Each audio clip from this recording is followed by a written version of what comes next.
Hi, this is Representative Carpenter, and this is your capital update.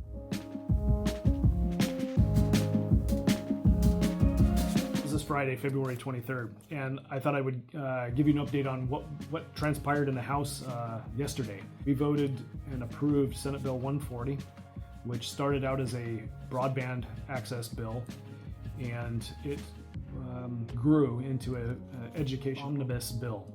So I thought I would just go over what was in that bill so that you all understand. So like I said, the original purpose of the bill was to authorize broadband access grants for school districts to a 100 megabit service, and that was included in the bill. Added to the bill was language to raise the correspondence program funding from 90% to 100% of the ADM. We increased the base student allocation to increased at $680 to $6,640 per student. We added $500 per student who has a reading improvement plan, and this is to help support the Alaska Reads Act that passed last legislature. Increased student transportation funding. We created a charter school coordinator within the Department of Education and Early Development to assist with charter school policy development and the application process. And we also created an appeal process for when a local school district closes or terminates a charter school contract. Finally, we directed additional funds towards teacher salary and retention bonuses to help address teacher retention. So those are the things that we passed within Senate Bill 140. It needs to be, the bill returns to the Senate, where they will either concur or not concur with the changes made in the House, and then it goes to the governor for signature. We'll keep you updated on the status of Senate Bill 140. HJR7 will be on the floor Monday.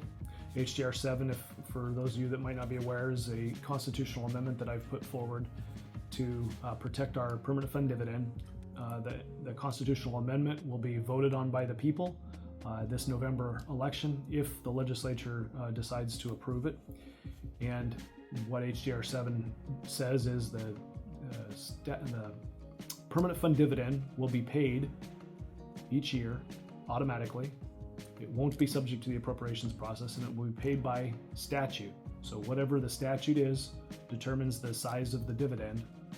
That's what will be paid automatically each year without the wrangling and fighting over it in the legislature during the budget process. So we'll have an opportunity to debate that and vote on it next week, and we'll start that process on Monday. This last week has been a busy week with dealing with Senate Bill 140, and it's basically the only thing that we were able to get done this week of importance right now. So we're glad to have that behind us, and we'll see what happens with the governor in regards to the Senate Bill 140.